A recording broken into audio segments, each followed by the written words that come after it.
Sixth most common question: if Islam allows a man to have more than one wife, why does not Islam allow a woman to have more than one husband? As far as marrying women is concerned, the categories of women a man can marry is clearly specified in Surah Nisa, chapter 4, verse number 22 to 24.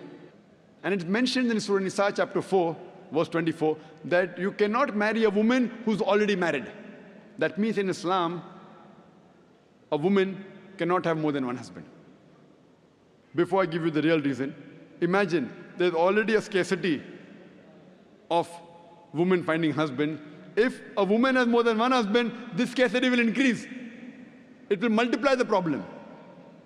Let's analyze what are the logical reasons that Islam prohibits a woman to have more than one husband. When a man has more than one wife, and if any child is born out of that wedlock, you can easily identify who is the father as well as who is the mother. But if a woman has more than one husband, and if a child is born, you can identify the mother, but you will not be able to identify the father.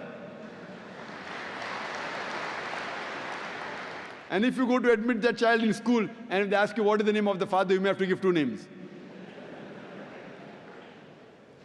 And today psychology, they tell us that identifying the parents is very important for a healthy childhood, especially the identity of the father. If you cannot identify the parents, the child has a lot of mental trauma. Today, after science has advanced, I'm aware that there is DNA testing and genetic testing, where you can identify who is the father and who is the mother, though it's not very accurate. But even if I agree that maybe after a few years it becomes accurate, yet it has happened recently. All these years it wasn't there.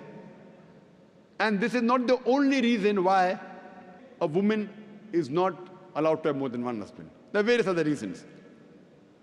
For example, today science tells us that a man is more polygamous in nature as compared to a woman. Today science tells us that because of the various behavioral and psychological changes that take place in a woman during menstrual cycle, she cannot do the role of multiple wives simultaneously. Whereas a man, he can do the role of multiple husbands simultaneously.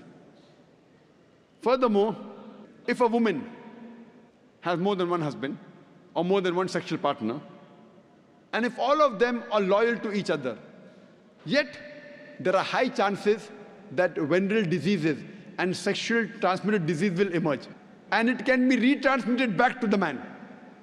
Whereas if a man, today medical science tells us that if a man has more than one sexual partner, has more than one wife, and if all of them are loyal to one another, there are hardly any chances of venereal diseases or sexually transmitted diseases emerging in them. So scientifically also, and medically, it's no problem for a man to have more than one wife, but it's problematic for a woman to have more than one husband.